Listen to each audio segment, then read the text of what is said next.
Welcome to Disarming Leviathan, a podcast designed to equip you to missionally engage American Christian nationalists. For more info on today's guest and our suite of resources, visit disarmingleviathan.com.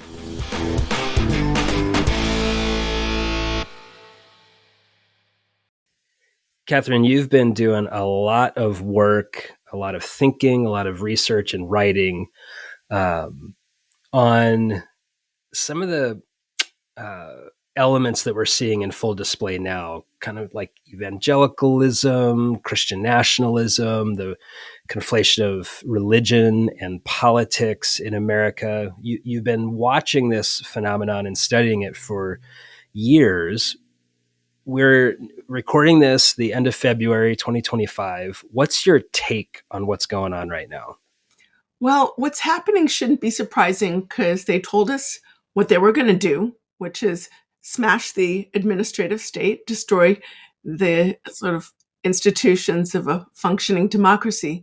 But it's still frankly shocking to see it happen so swiftly and in real time. Trump told us in no uncertain terms that he was going to turn the system of justice into his personal vendetta machine. And that's what he's doing. His pick for Office of Management and Budget, Russell Vought, said he wanted to smash the administrative state and put civil servants in trauma. And that's exactly what's happening every single day. Is layoffs. Trump promised trade wars, and that's what we're going to get. Trump let everybody know he was going to sell Ukraine down the river and trash the alliance with Europe. And frankly, that's exactly what he's doing, and so on. So fundamentally, there's no reason to be surprised.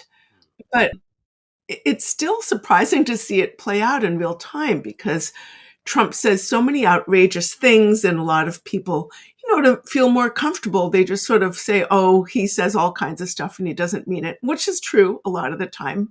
Like, do you really think we're going to invade Canada? I don't think so. But these messages have been repeated over and over, not just by Trump, but by the people closest to him.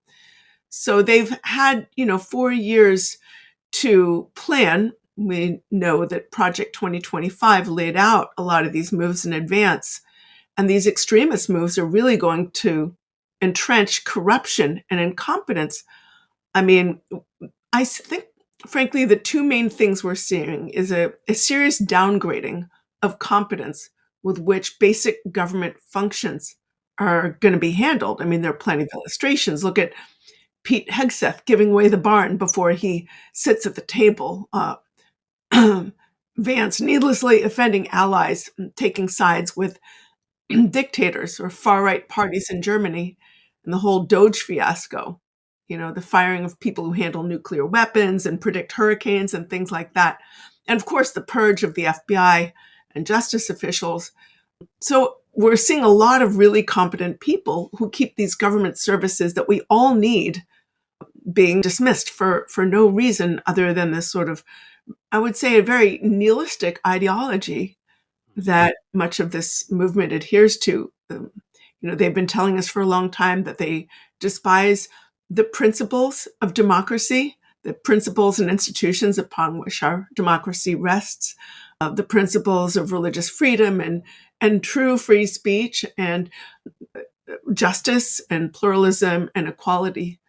And they really want to destroy all that and make way for a new order, one that's going to confer power and privilege and money to themselves and their networks.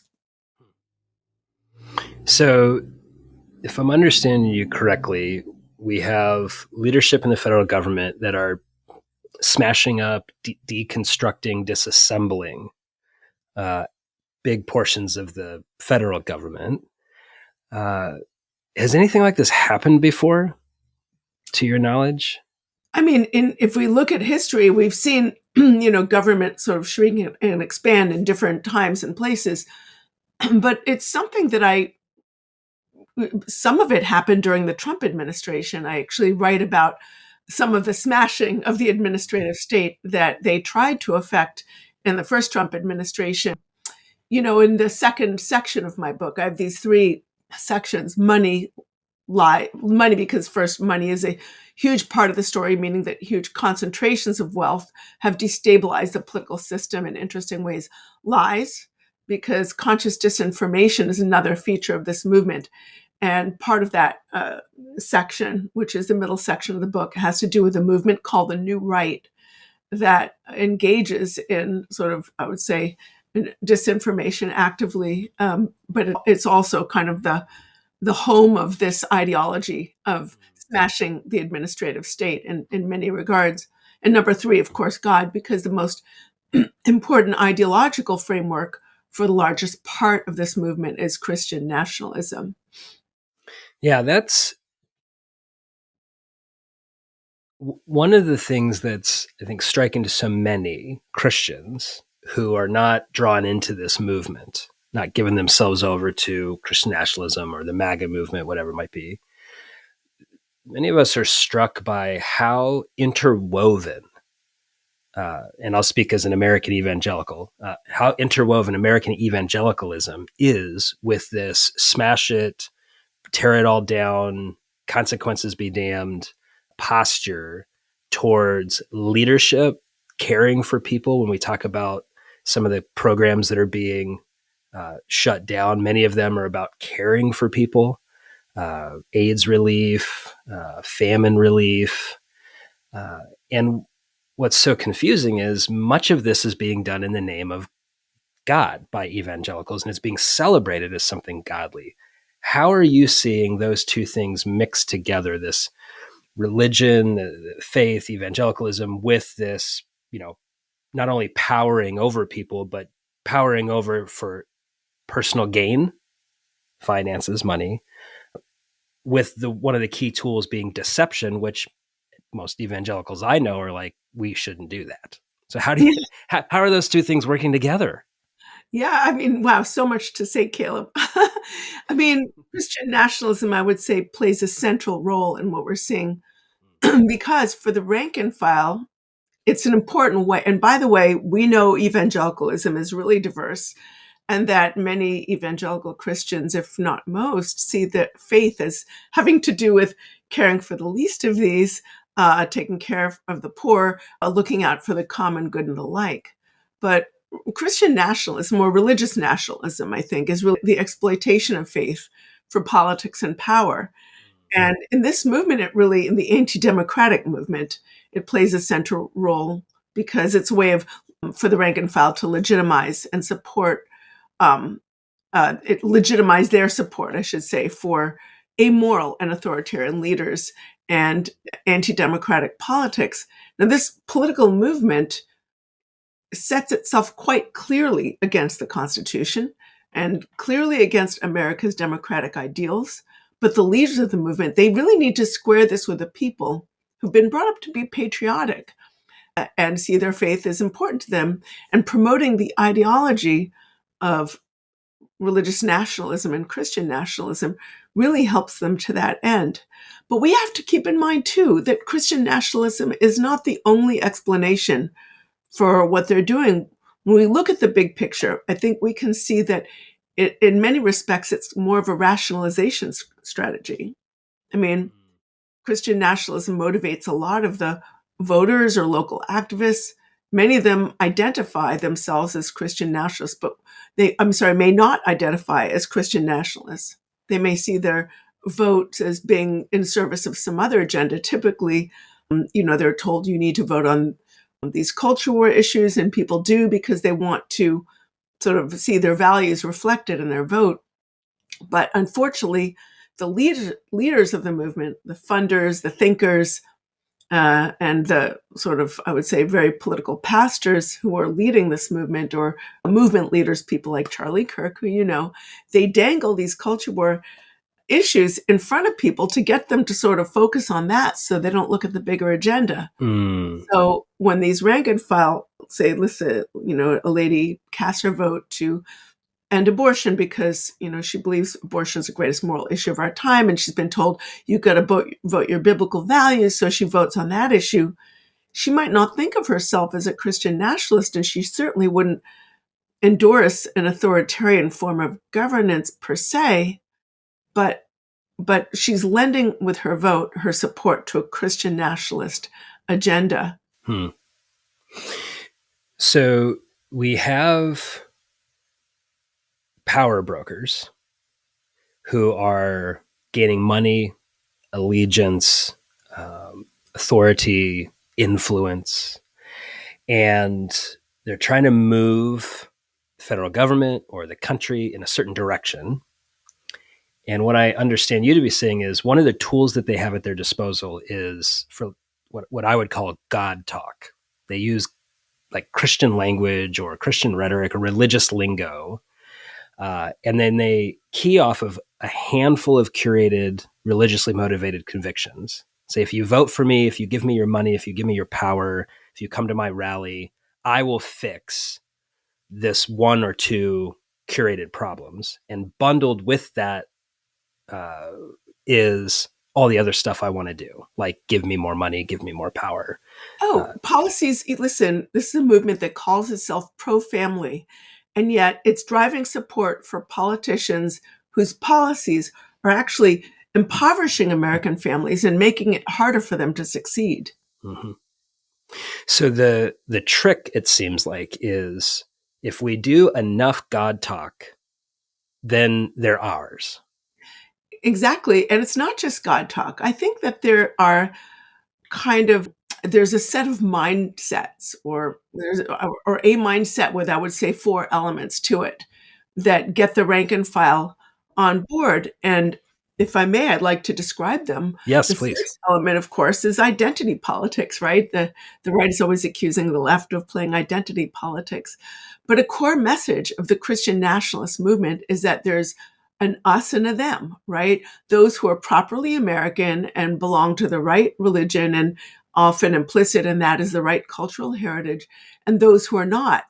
And those who are members of the in-group are told that they're entitled to rule because they represent the authentic representatives of the nation. This is the whole purpose of David Barton fake history, sort of recasting the founders, not as a diverse, but, fairly, I would say, deistic group. Mm-hmm, mm-hmm.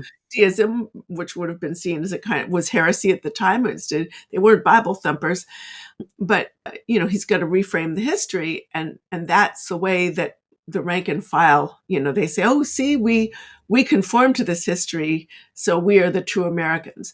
So the second element is this persecution narrative, or the idea that there's no group in America more at risk of being annihilated and persecuted than white conservative Christians. And you hear this kind of message over and over at the strategy gatherings and services and all the places that you and I go. Then there's this catastrophism, this idea that America's on the edge of an apocalypse because of pluralism and secular liberals and the feminists and the woke, et cetera, and whatever the woke means, anything they don't like. There are all kinds of scapegoats here.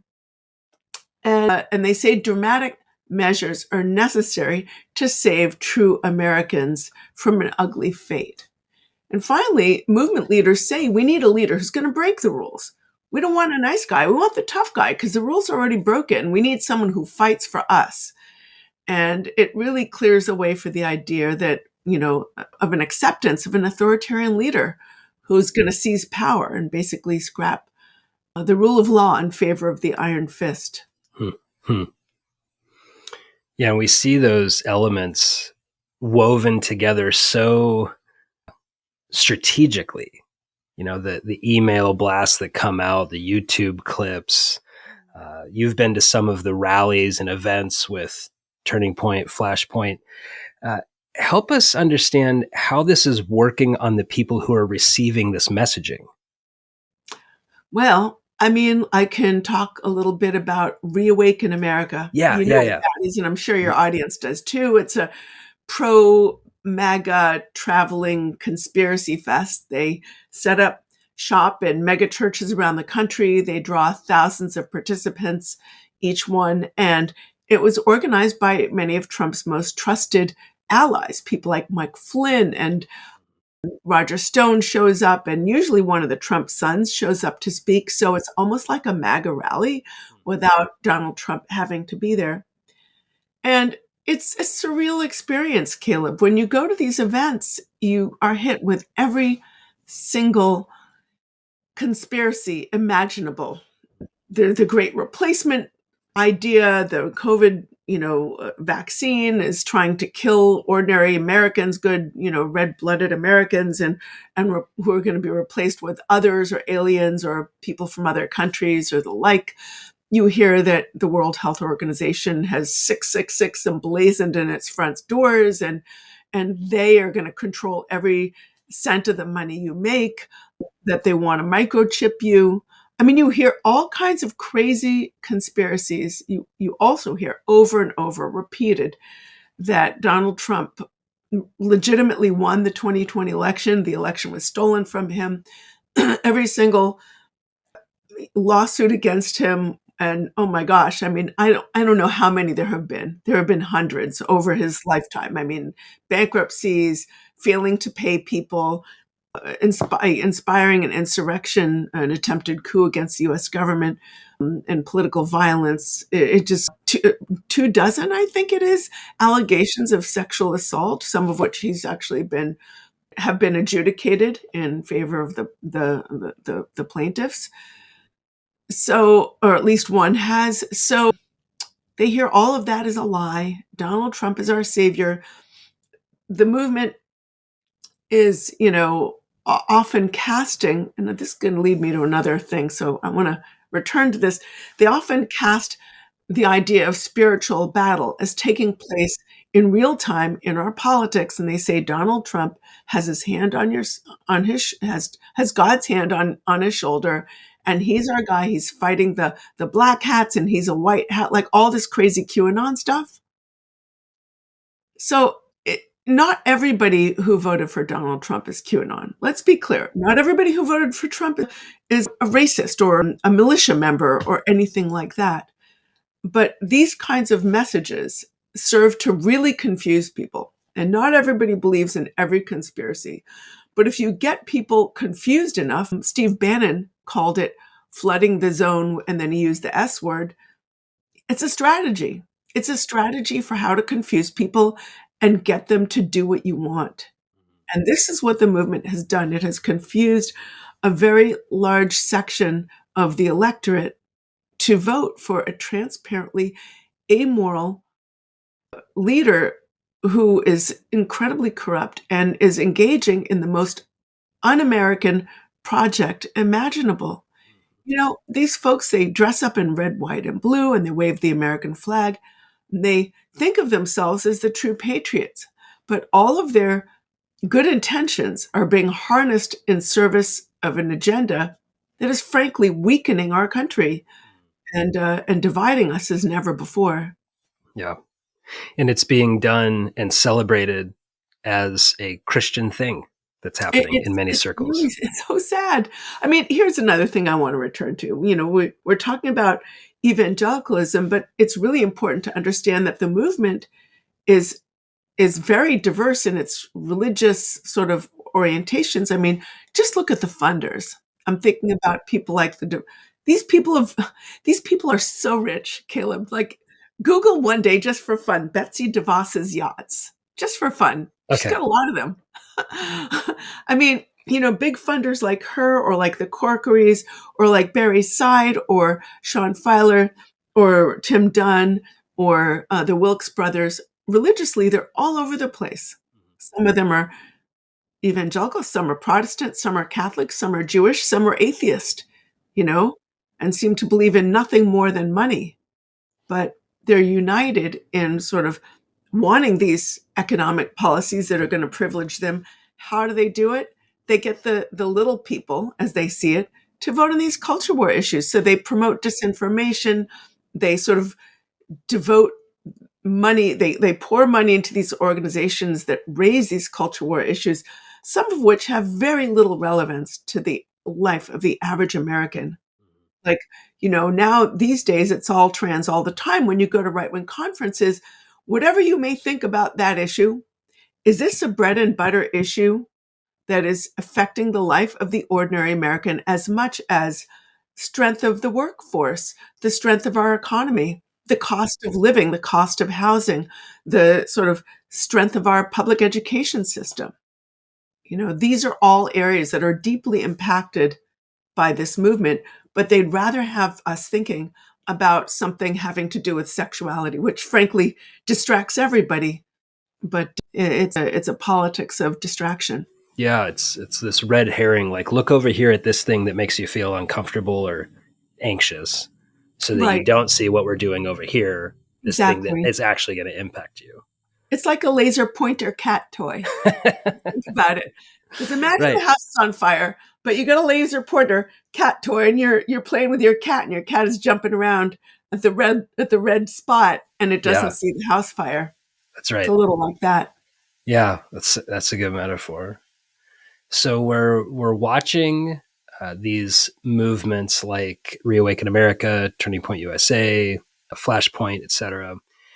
In my experience, from my perspective, I serve as an evangelical pastor in Phoenix. I've seen these movements balloon in size over the last 4, maybe 6 years. How is the money, like what's going on behind the scenes with money? You talked about, the funders of these movements. How help us understand how that's working. Yeah. Many of us we're seeing video clips from YouTube about, snippets from these movements. They feel very grassrootsy, but they're also really highly produced. So Oh, how's the oh, money working here? well, over the past, the movement is leadership driven and organization driven, right? It's really aimed at turning out the votes of a disproportionate, number of the rank and file who support it. But who's funding the operations? I mean, hundreds of billions, actually, not hundreds of billions, but billions of dollars, many, many hundreds of millions have been devoted over the last 5 decades to building up the deep organizational infrastructure of this movement. The movement relies on funders like some of the folks I mentioned earlier and so many others that I write about in my book, Money Lies in God. The funders really, their primary concern is they want deregulatory policies for their businesses. If they're involved in polluting businesses, they don't want environmental regulations. So they've launched a total war on climate science and environmentalism. But at the same time, they say they're just pro-capitalist and we, want the free markets to be free. And all that sounds very good. But at the same time, they want tax subsidies. I mean, I'm looking at you, Mr. Musk. You think he's motivated by religion? Absolutely not. He's gotten, I think, how many billions is it? Some huge amount of money in federal subsidies, taxpayers. That's your money and mine, subsidizing his empire, and also protective contracts for their monopolistic businesses. So this is what they want. I think there's so much to say here, Caleb. I think that people don't realize the extent to which super rich people live on islands, or they're like really living in these super rich bubbles where they're surrounded by people doing everything for them, telling them how wonderful they are, sort of sucking up to them and doing all the things for them. But I think that and by the way, over the last couple of decades, we've really seen like a huge concentration of wealth at the tippy top of the economic ladder. So it's harder for ordinary people to afford a house and, afford a dignified life for their families, to make it work on one salary when the kids are little, things like that, that used to not be so difficult in an earlier era. And people are sort of nostalgic for that. But the reason we have it is not because of the woke and some trans person over here. It's because the very rich people at the top are sucking up all the wealth and impoverishing those, I would say, in the the top, like the bottom 90% of the economic ladder.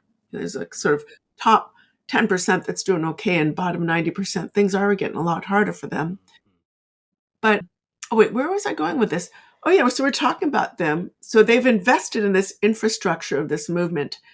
And, I want to talk a little bit about that organizational infrastructure because you can divide the organizations into categories.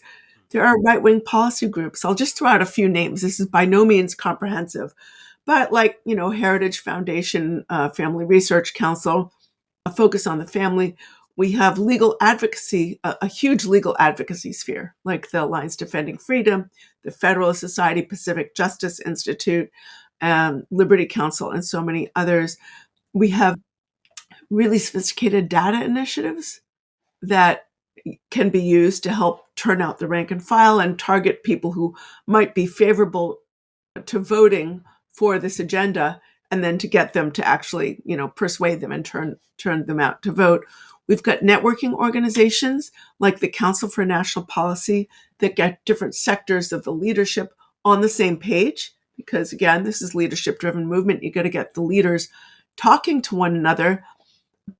You've got pastoral networks. I think an underappreciated feature of the movement is these pastor networks like Watchmen on the Wall and Faith Wins, and some other networks that target specific communities like Hispanic pastor networks, things like that. They know if you can get the pastors on board, you can get their congregants to vote, in disproportionate numbers. So you have leaders like David Barton and Chad Connolly doing presentations in churches all around the country, and each church presentation will draw dozens or sometimes hundreds of pastors from the region. And they tell them we're on the verge of an apocalypse. You got to get your people out to vote their biblical values. Look at this trans lady over here, that kind of thing.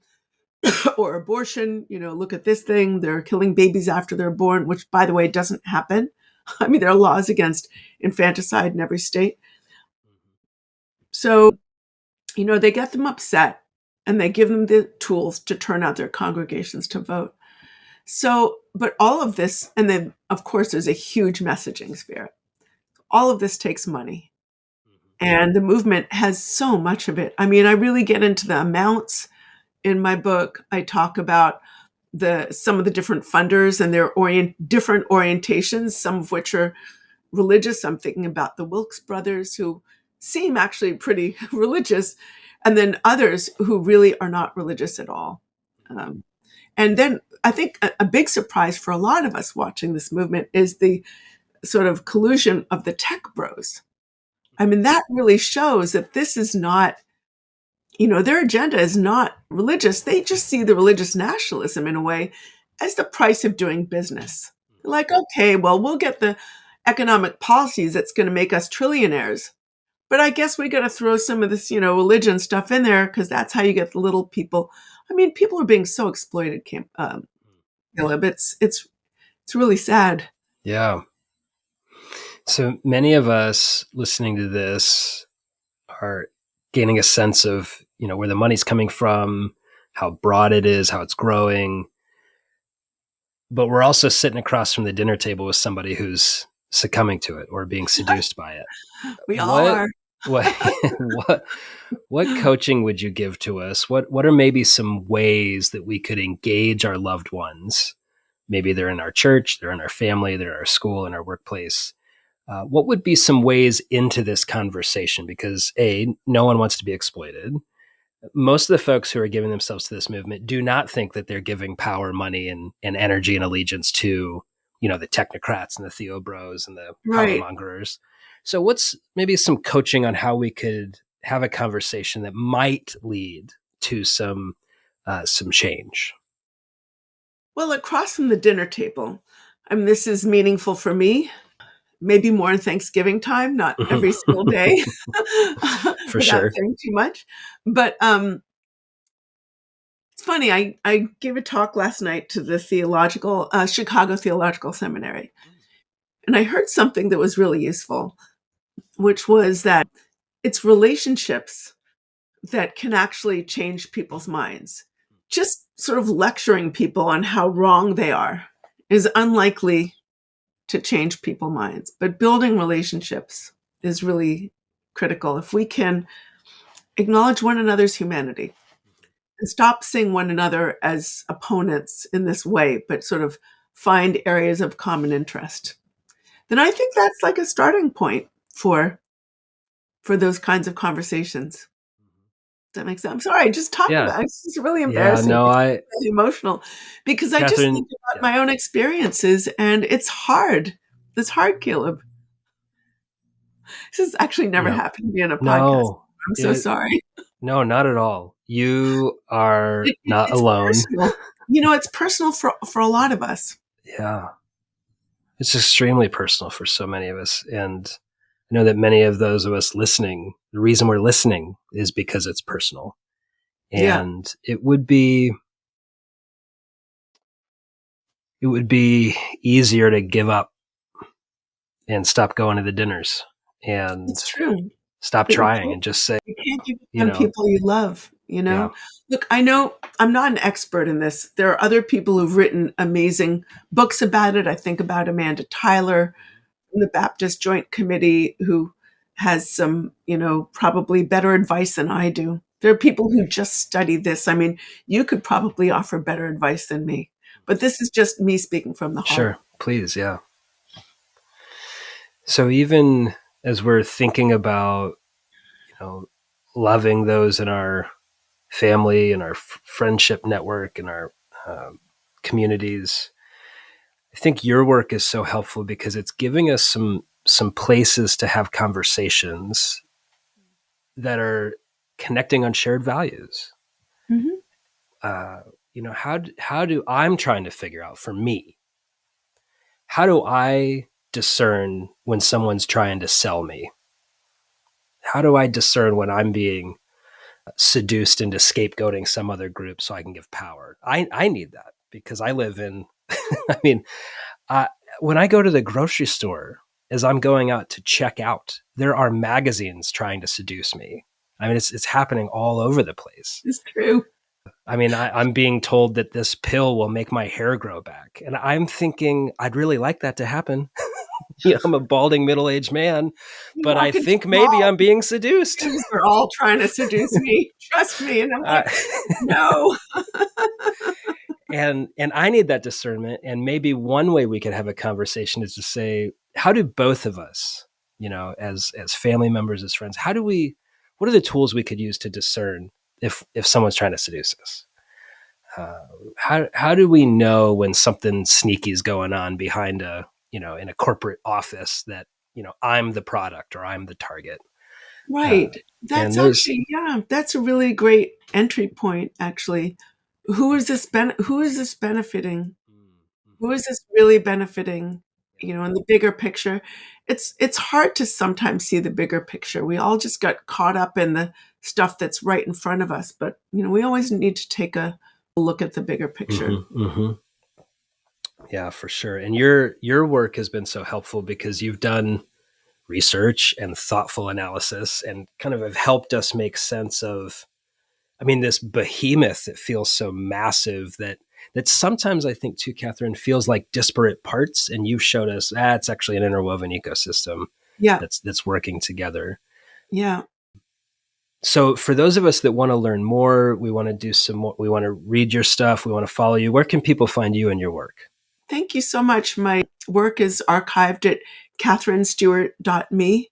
My book, Money, Lies, and God, is sold everywhere books are sold. And I'm on both Twitter and Blue Sky. Twitter, I'm at Kath S. Stewart. There are two S's there. And Blue Sky is Katherine Stewart Blue Sky.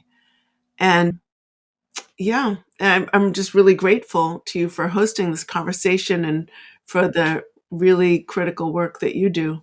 Oh, thank you. That's very kind of you to say. Well, Katherine Stewart, thank you so much for being with us today and for helping us gain a deeper understanding of what's going on in our community. Thank you.